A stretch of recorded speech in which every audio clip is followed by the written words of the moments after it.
यार गणे कहिले न निज गुरु गौरांगे रस्थाने। तो जो पढ़ने वाले विद्यार्थी थे, जब उन्होंने ये वृत्तांत देखा कि बड़े बड़े भट्टाचार्यों को चिंताएं हो गई है, कैसे दिग्विजयी से बचा जाए, तो वे सब पढ़ने के लिए अपने गुरु श्री गौरांग महाप्रभु के पास जाते ही थे, जो कि एक 13-14 वर्ष के किशोर हैं, और उनके पास वे जाते थे और जाकर उन्होंने वह बात बताई। क्या?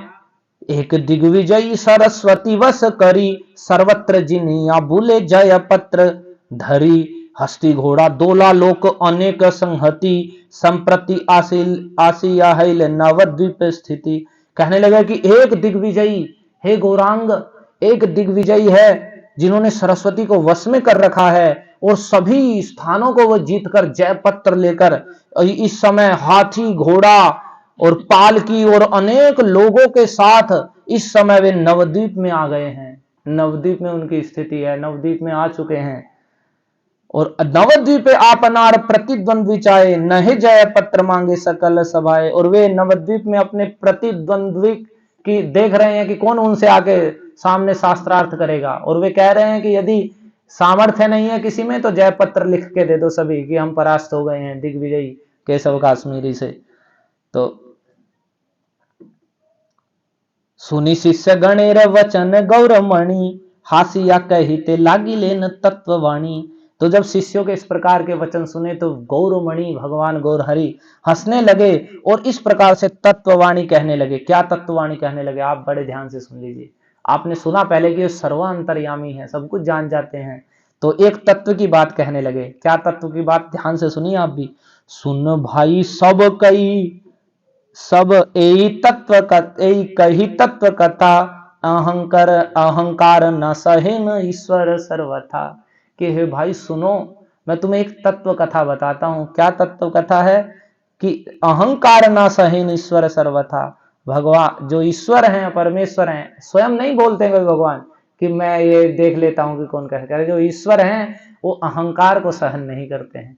यदि किसी के पास किसी भी कोई भी अन्यों से श्रेष्ठ गुण है, चाहे वह धन का है, रूप का है, बल का है, श्रेष्ठता का है, विद्या का है, तो उसका अहंकार भगवान सहन नहीं करते हैं। वह श्रेष्ठता है तो उसके द्वारा दूसरे का उपकार ही होना चाहिए, ना कि अहंकार में आकर के दूसरे का तुच्छता दिखाने जैसा।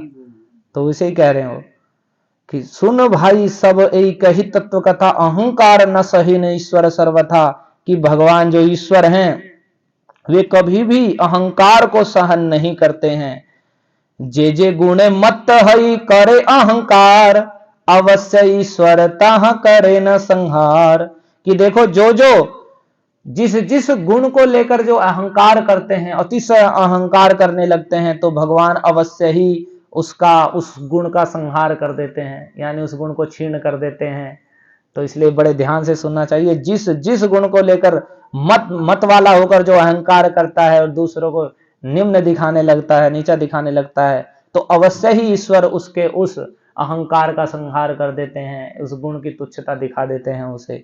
इसलिए ये तत्व कथा सुन लीजिए। और फिर कह रहे हैं, फलवंत वृक्ष आर गुणवंत जन, नम्रता से ताहार स्वभाव अनुक्षण। जो फला हुआ वृक्ष है और जो गुणवान व्यक्ति है, उसका जो अनुक्षण यदि नम्रता से ही उसका वह स्वभाव अनुक्षण सदा रह सकता है। यदि किसी में श्रेष्ठ गुण है और वह उसे सदा रखना चाहता है तो उसे नम्र हो जाना चाहिए। जिस प्रकार से फलवंत वृक्ष, फल से युक्त जो वृक्ष है, तो फल लगने पर नीचे नीचे झुकने लगता है, वैसे ही ज्यों ज्यों गुणों की वृद्धि होती है तो ही अगर किसी को अनुक्षण उसे निरंतर रखना चाहता है तो उसे वैसे ही झुकना चाहिए। नम्रता के द्वारा वह स्वभाव अनुक्षण रहता है। फल वाला वृक्ष और गुण वाला मनुष्य, इनका सदा नम्रता का स्वभाव होता है। इस प्रकार से आगे कहते हैं, फिर अहंकार को दूर का उदाहरण देते हैं। उनसे कहते हैं, हई हय नहुस बाण नरक रावण, महादिग्विजयी सुनी आछे जे जे जन। कि देखो बड़े बड़े महादिग्विजयी जिन्हें जिन्हें लोग सुनते हैं, कौन कौन? हई हय का जो पुत्र था कार्तवीर्य अर्जुन, उनके विषय में बताया गया कि दत्तात्रेय जी को श्रीमद् भागवत में वर्णन है, और यदुवंश के अंतर्गत ही वो आते हैं। यदु महाराज के जो पहले पुत्र थे सहस्त्रजित, उनके शतजित हुए और उनके ये 3 पुत्र हुए, हय हय महाहय, इस प्रकार से। और उनके ही ये अर्जुन हुए, उनके एक पुत्र हुए कृतवीर्य और उसके पुत्र हुए अर्जुन, कार्तवीर्य अर्जुन। तो वे बहुत बड़े बलवान थे और उन्होंने उनसे हजारों भुजाएं थी उनकी, और उन्होंने दत्तात्रेय जी को प्रसन्न करके योगेश्वर हो गए थे। किसी प्रकार का उनका बल, इतना बल और इतना धन संपत्ति था, कभी अनष्ट वित्त स्मरण उनके विषय में कहा गया, उन्हें कभी स्मरण ही नहीं होता कहता कि धन नष्ट हो रहा है, और बल्कि उनके स्मरण मात्र से दूसरे का धन नष्ट नहीं होता था, ऐसा वर्णन किया गया है। और अव्याहत बल, उनका जो बल था कभी नष्ट होने वाला नहीं था, सदा ऐसा बना हुआ था। और 85,000 वर्ष तक वे अद्भुत उन्होंने राज्य शासन किया, और उनके विषय में कहा गया कोई भी पार्थिव, कोई भी राजा उनकी बराबरी नहीं कर सकता। उनके कई हजार पुत्र थे, तो जब उनका ऐसा बल बढ़ गया था और वे जमदग्नि मुनि के आश्रम में गए और वहां से उनके कामधेनु गाय को जबरदस्ती खींच कर ले आए थे, तो फिर भगवान परशुराम जी के द्वारा उनका वध हुआ था। तो इतना बड़ा बलवान, इतना बड़ा बलवान भागवत में वर्णित है कि वे नर्मदा नदी के तट में, नर्मदा नदी में स्नान कर रहे थे, और उनकी कई सारी भुजाएं तो थी, तो उन्होंने अपनी भुजाओं से ही नदी को रोक लिया। आजकल की तरह नदी नहीं थी, छोटे छोटे नाले जैसी बह रही हैं, विशाल नदियों का स्वरूप रहता था। तो अपनी भुजाओं से ही नदी के सारे जल को रोक लिया, और वह जल उल्टा बहने लगा, और बहने लगा तो वहां से ही कुछ दूरी पर ये 10 मुख रावण, जिसने इतना उत्पात मचाया, वह रावण अपने शिविर के साथ वह भी वहां पर आया हुआ था। तो वह नर्मदा के जल से जब उसका शिविर डूबने लगा तो वह बड़ा क्रोधित होकर आया कि जल वापस कैसे आ रहा है। तो उसने आकर देखा तो उन्हें उल्टा सीधा बोलने लगा। तो जैसे कोई बंदर को पकड़ लेता है, वैसे ही कार्तवीर अर्जुन ने रावण को पकड़ लिया और उन्हें ले गए पकड़कर, और पकड़ के अपने राज्य में ले गए और बच्चों को खेलने के लिए दे दिया। ऐसा इतना बलवान थे वो। तो रावण मतलब बोल नहीं पाया उनके सामने, जिसने इतना उत्पात मचाया, जिसे भगवान ने फिर राम रूप में मारा। लेकिन वो भी इतने बलवान हो गए थे, तो उनका भी घमंड अहंकार हुआ, और एक ब्राह्मण के वहां से, जमदग्नि मुनि के आश्रम से, जब उन्होंने उनका सत्कार कर दिया बड़ा सुंदर तरीके से, तो उन्हें बड़ा वो हुआ कि मैं तो दिग्विजयी हूं और इसने वन में ऐसा कैसा सत्कार कर दिया। तो उन्होंने देखा, तो उन्होंने बताया सब कामधेनु की का देन है इस प्रकार से। तो उन्होंने उसे लेके चलने लगे, मना किया उन्होंने, तो फिर भी वे घसीट कर लेते चले गए। और बाद में जब परशुराम जाए, उन्हें पता चला अच्छा ऐसा है, तो उन्होंने फरसा उठाया और चले। अभी तक उन्होंने नगर में प्रवेश नहीं किया था, पहले ही पकड़ लिया, और उनकी जितनी एक अक्षौणी सेना थी उसे 2-4 फरसों में ही काट दिया। तो भगवान के सत्यावेश अवतार है, और फिर बाद में उसका भी वध कर दिया। तो उसे ही कह रहे हैं हय हय नहुस। एक नहुस थे, वे राजा बन गए थे। इंद्र को कुछ साप लग गया था, तो वे धरती पर श्रेष्ठ राजा थे, बड़े अच्छे। तो उन्हें इंद्र का पद दिया गया कि आप इंद्र के पद पर कुछ दिन के लिए बैठिए, इतने इंद्र वहां से आते हैं। तो अब वे जब इंद्र के पद पे बैठे तो उनका घमंड इतना बढ़ गया, तो उन्होंने जो इंद्र की पत्नी सची है, उन्होंने सोचा कि मैं इंद्र हूं तो सची भी मेरी पत्नी होनी चाहिए। तो ऐसा करके उन्होंने उन्हें पत्नी बनाने का प्रयास किया। तो उन्होंने भी फिर देखा कि इनका तो कुछ ज्यादा ही घमंड बढ़ गया है। तो फिर उन्होंने उन्हें नहुस को उनसे उसने प्रस्ताव रखा सची के सामने। तो उन्होंने कहा कि यदि ब्राह्मणों से पालकी ढोवा के तुम लाओ, ब्राह्मण तुम्हारी पालकी ढो के लाएं, तब तो मैं तुम्हें स्वीकार करूंगी। तो वो इतने हो गए थे उन्हें प्राप्त करने के लिए, ब्राह्मणों से कहा कि तुम मेरी पालकी ढो। तो ऐसे तो वे सामान्य तो थे नहीं। और फिर स्वर्ग में तो जब उन्होंने ऐसे ब्राह्मणों का भी असत्कार किया, तो उसके कारण फिर उन्हें वहां से गिरना पड़ा। तो यही उदाहरण दे रहे हैं। फिर बाणासुर, ऐसे ही बाणासुर हुआ, उसकी भी हजारों भुजाएं थी, वह भी इतने घमंड में हो गया, शिव जी को उनने प्रसन्न कर लिया था। ये भगवान के बल में जो हम कथा सुन रहे हैं, उसमें भगवान के जो 6 ऐश्वर्य बताए गए हैं, तो उसमें जो बल का जो वर्णन है कहाँ कहाँ प्रदर्शित हुआ है, तो ये बाणासुर की कथा में हुआ है। तो बाणासुर की भी कई भुजाएं थी, और उसने इतना बल बढ़ गया था, शिव जी की कृपा से ही बल बढ़ा। शिव जी को उसने नृत्य तांडव के समय अपनी सारी भुजाओं से वाद्य बजा करके उन्हें प्रसन्न कर लिया था। और उन्होंने कहा क्या वर चाहिए, तो उन्होंने कहा कि आप मेरे दुर्गपाल बन जाइए, जो मेरा दुर्ग है, नगर है, उसके रक्षा करने वाले आप हो जाइए। तो शिव जी ने उसे वरदान दे दिया। और फिर उसका इतना बल बढ़ गया, जाके शिव जी से कहने लगा कि देखो मुझे मेरी जोट का कोई योद्धा ही नहीं मिल रहा, मेरे खुजली हो रही है हाथों में, और इतनी खुजली हो रही, बोला कि अब आप ही बचे हो, आप ही युद्ध कर सकते हो। तो शिव ने कहा अच्छा, मतलब हम पे ही चढ़ने लगा। तो उन्हें बड़ा क्रोध आया। उन्होंने कहा कि जिस दिन तेरी ध्वजा कट के गिर जाएगी, उस दिन तुझे मेरे समान ही योद्धा प्राप्त होगा। तो उधर बाणासुर की कन्या थी, उसने स्वप्न में भगवान के जो पुत्र हैं अनिरुद्ध, भगवान के पुत्र प्रद्युम्न, उनके पुत्र अनिरुद्ध, तो अनिरुद्ध जी को स्वप्न में दर्शन किया। तो स्वप्न में दर्शन किया तो उनकी एक सखी थी जो योगिनी थी, जानती थी, तो वो रात्रि के समय उठी और द्वारिका से अनिरुद्ध को उठा कर ले आई महल के अंदर। उन्हें स्वप्न में देखा कि मैंने एक बड़ा ही सुंदर पुरुष देखा है, मैं उन्हें ही पति रूप में चाहती हूँ। तो उसकी सखी वहां से उन्हें उठा के ले आई, और उठा के ले आई तो अब अनिरुद्ध जी जब आंख खुली तो वे यहाँ मिले, तो फिर वे वहां रहने लगे। तो बाद में बाणासुर के जो मंत्री उसकी देखभाल करते थे, उसकी कन्या के चारों ओर महल के, उन्होंने देखा कि उसे देखने से उन्हें लगा कि ये किसी पुरुष के साथ रह रही है। तो उन्होंने बाणासुर से कहा, और बाणासुर ने आके सैनिकों को भेजा। तो उन्होंने भगवान का ही विस्तार अनिरुद्ध है, वासुदेव संकर्षण प्रद्युम्न अनिरुद्ध, और ये लक्ष्मी जी का ही विस्तार होता है। भगवान जितने विस्तार करते हैं तो लक्ष्मी जी का ही अलग अलग स्वरूप में सेवा के लिए विस्तार रहता है। तो उधर उन्होंने अपने अकेले अनिरुद्ध जी ने उनकी सेना का जब संहार करने लगे तो उन्होंने एक पास में बांधकर, बड़े प्रयास से, बड़ी मुश्किल से बाणासुर ने पास में बांधकर उन्हें रख लिया। फिर उधर वहां पता चला द्वारिका में, तो उधर से फिर इधर चढ़ाई कर दी बाणासुर के ऊपर। तो उसी समय जब युद्ध हुआ तो बाणासुर की रक्षा के लिए उस समय शिव जी भी आए, शिव जी के साथ भगवान का युद्ध हुआ है, वहां श्रीमद् भागवत में वर्णन है। और उस कथा का सुनने का फल भी ये बताया है कि जो इस कथा को पढ़ता है शिव जी के साथ भगवान के युद्ध को, तो उसकी कभी पराजय नहीं होती। तो चूंकि दुर्गपाल थे तो शिव जी को उन्होंने वरदान दे रखा था कि अगर नगर पे कोई आक्रमण होगा मैं रक्षा करूंगा। तो उस समय बाणासुर की रक्षा के लिए आए। तो उस समय पहले तो शिव जी का और भगवान के साथ बड़ा युद्ध हुआ, और शिव जी ने इधर से ज्वर छोड़ दिया, तो भगवान ने उधर से वैष्णव ज्वर छोड़ा। तो ये जो शिव जी का ज्वर था त्राही त्राही करने लगा। उसने बड़ी सुंदर प्रार्थना की है 4 श्लोकों में भगवान की, और उसमें भगवान ने आशीर्वाद भी दिया है उस ज्वर को कि जो इस संवाद को स्मरण करेगा तो उसे ज्वर से यानी बुखार से कभी भय नहीं होगा।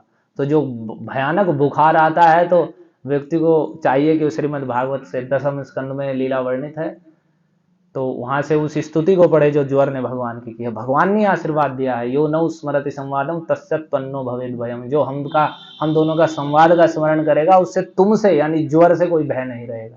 और फिर उधर शिव जी भी बहुत युद्ध कर रहे थे, उन्होंने देखा तो फिर भगवान ने एक अस्त्र छोड़ा, शिव जी जम्भाई लेने लगे युद्ध छुप भोल कर। और उधर फिर बाणासुर, सब शिव जी का पूरा परिवार वहां युद्ध करने के लिए आया था। और उधर जो कार्तिकेय थे, उधर इनके प्रद्युम्न जी के बाणों की चोट खा के वे मोर वाहन लेकर वे भी चले गए, सब पीछे हटने लगे। और फिर बाद में जब वह आया बाणासुर फिर भगवान के सामने आ गया, तो फिर भगवान ने चक्र लेकर उसकी भुजाएं काटनी प्रारंभ कर दी, जो 1000 भुजाएं, जो उसे बल बढ़ा हुआ था अहंकार। और उधर उसकी रक्षा के लिए फिर पहले तो जब युद्ध हो रहा था और भगवान ने जैसे ही उसे परास्त करने लगे तो उसके एक देवी थी जो उसकी धाई थी, वो नग्न होकर सामने आ गई जिससे बचाने के लिए उसे। तो भगवान ने उधर से मुंह फेर लिया और वो फिर महल के अंदर चला गया, फिर क्रोध में होकर दोबारा युद्ध करने के लिए आया। तो जब उसकी भुजाएं काटने लगे तो फिर शिव जी ने कहा कि देखो, शिव जी ने वहां भगवान की स्तुति करी और कहा कि देखो मैं इसका रक्षक हूं, तो मैं आपसे प्रार्थना करता हूं कि आप इसे मारिए मत। तो भगवान ने कहा मैं तो इसे पहले ही नहीं मारूंगा, क्योंकि ये प्रहलाद महाराज के वंश में आता है और प्रहलाद को मैं पहले ही वरदान दे चुका हूं कि तुम्हारे वंश में जो भी आएगा उसका वध नहीं करूंगा। तो इसकी केवल मैं जो एक घमंड बढ़ा हुआ है भुजाओं का, 1000 भुजाओं का, इसे कम कर रहा हूं। तो उसकी सारी भुजाएं काट दी, शायद 4 भुजाएं बस उसकी मात्र छोड़ी। तो ऐसे ऐसे कह रहे हैं कि इनके बड़े बड़े बलवान थे, ऐसे नरकासुर जो अनेक स्त्रियों को लेकर, जो 16,000 जो भगवान की पत्नियां बनी, उसने नारद जी से सुना कि भाई जो इतनी सारी स्त्रियों से विवाह करेगा वो भगवान कहलाएगा। तो ऐसे बहुत सारी राजकुमारियों को उसने जहां तहां से हरण करके ले आया कि मैं इनसे एक साथ ही विवाह करूंगा। और फिर बाद में नरकासुर का भी भगवान के द्वारा वध हुआ। ऐसे ही रावण। तो कह रहे हैं जितने जितने दिग्विजयी को सुना है, बुझी देकर तार गर्व चूर्ण नहीं है। देखो ध्यान से देखो उसको, क्या उनका गर्व चूर्ण नहीं हुआ? बिल्कुल चूर्ण हुआ। किसी का भी अहंकार बढ़ा तो भगवान उसका नष्ट करते ही हैं। जब वो अहंकार में मत होकर उत्पात करने लगता है और दूसरों को क्षुद्र समझने लगता है, तो सर्वदा ईश्वर अहंकार न सहज है। ये बड़े ध्यान से समझना चाहिए। इसलिए सर्वदा सभी समय ईश्वर कभी भी किसी का अहंकार सहन नहीं करते हैं। क्यों नहीं करते हैं? क्योंकि जो बल पुरुष है वो सब भगवान का दिया हुआ है और उसे हमें प्राप्त हो गया है, तो हम उससे सत्कार्य छोड़कर बुरे कार्यों में लगते हैं। तो वो अहंकार भगवान सहन नहीं करते हैं, उस अहंकार को चूर्ण चूर्ण कर देते हैं। सर्वदा ईश्वर अहंकार न सहे, ईश्वर कभी भी अहंकार का सहन नहीं करते।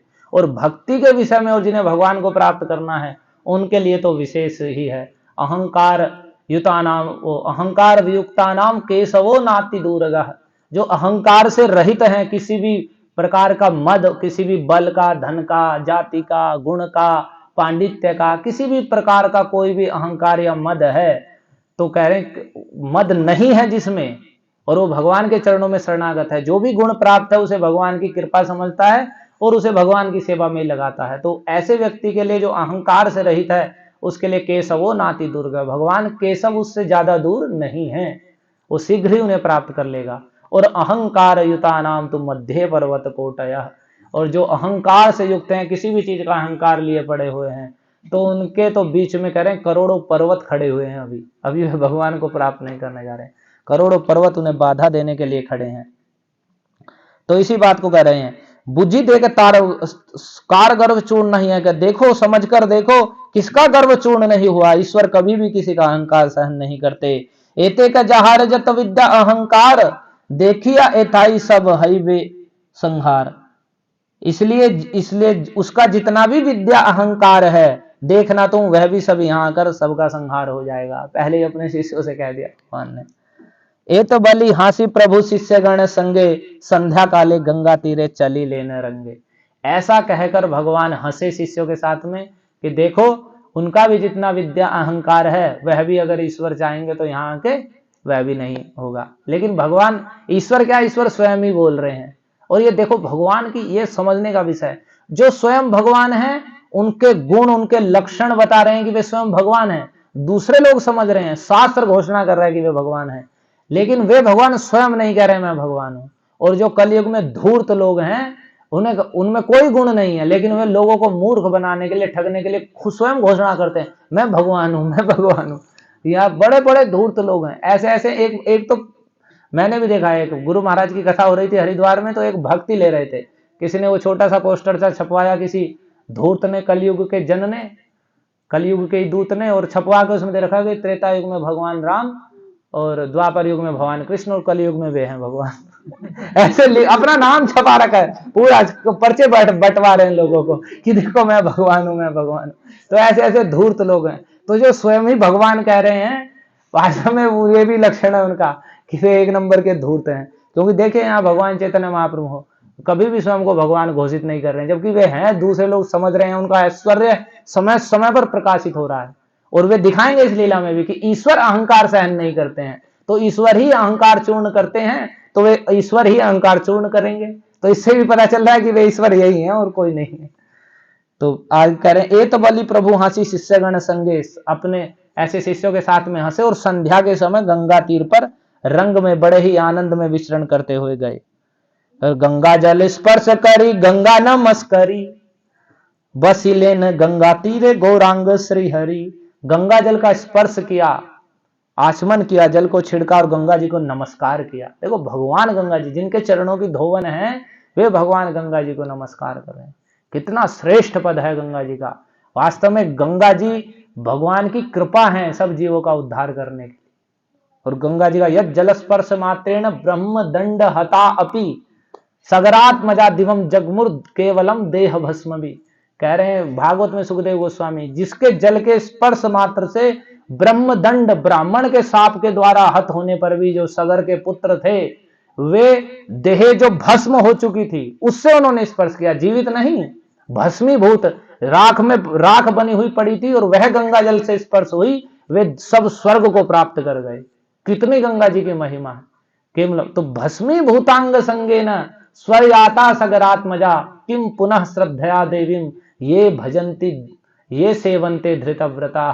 तो भस्मीभूत अंग, भस्मीभूत शरीर के द्वारा स्पर्श करने मात्र से भी सगर के पुत्र स्वर्ग गति को प्राप्त किया, उन्होंने स्वर्ग को प्राप्त किया। और तो कह रहे हैं किम पुनः श्रद्धया देवीम ये सेवंते धृतव्रता, जो व्रत धारण करके और श्रद्धा पूर्वक फिर गंगा जी का सेवन करेंगे तो वे कितना कल्याण लाभ करेंगे, उनके विषय में तो कहना ही क्या है। देखो भस्मीभूत हुए सगर के पुत्रों ने जो ही गंगा जी के जल को स्पर्श किया तो स्वर्गरात मजा दिवम जगमुर्वे, दिव यानी स्वर्ग को, उच्च लोकों को प्राप्त कर गए। तो जो आदर पूर्वक गंगा जी का सेवन करते हैं उनके विषय में तो कहना ही था, कहना ही क्या। गंगा जल स्पर्श करी गंगा नमस्करी, वसीले न गंगा तीरे गौरांग श्री हरि। गंगा जल का स्पर्श करके, गंगा जी को नमस्कार करके, तो गंगा के तट पर ही भगवान गौरांग जो साक्षात श्री हरि हैं वहीं पर बैठ गए।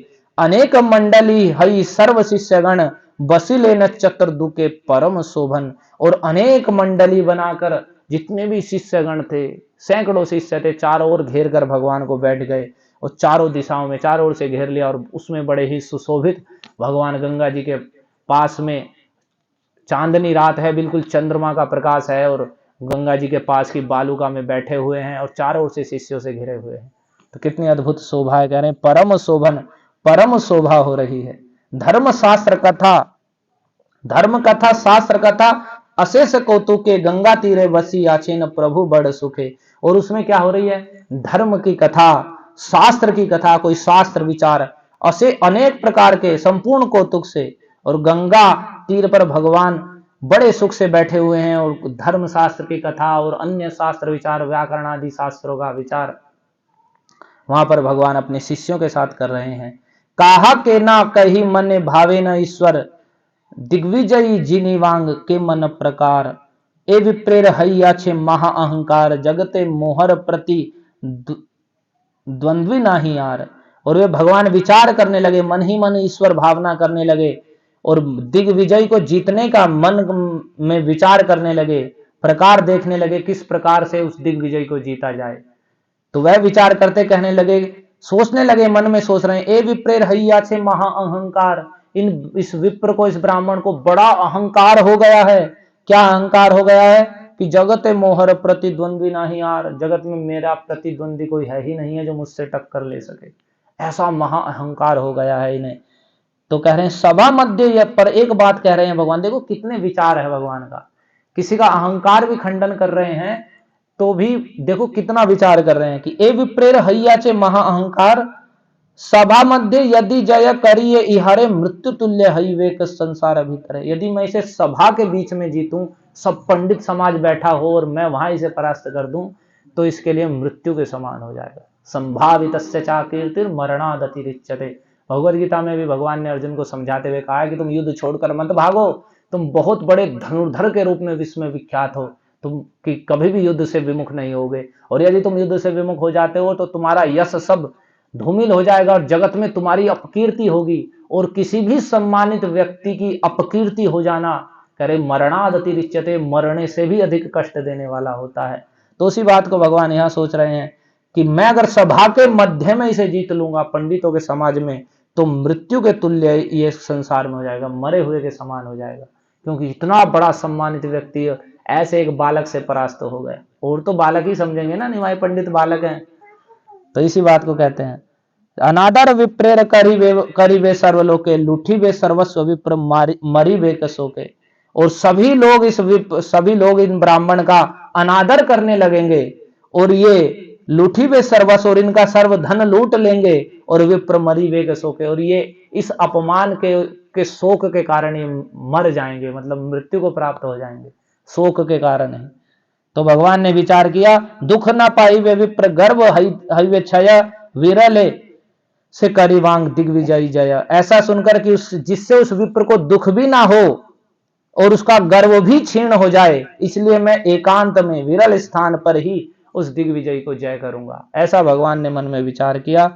यही मत चिंतित ईश्वर से क्षणे, दिग्विजयी निशाय आइला से स्थाने। तो उधर भगवान मन में उन्होंने विचार किया, और मानो उनकी ही प्रेरणा से ही यही मत चिंता, वे अब उस समय ऐसा चिंतन कर रहे थे भगवान, तो उधर दिग्विजयी भी निशा के समय उसी रात्रि में गंगा जी के तट पर घूमते घूमते उस स्थान पर आ गए।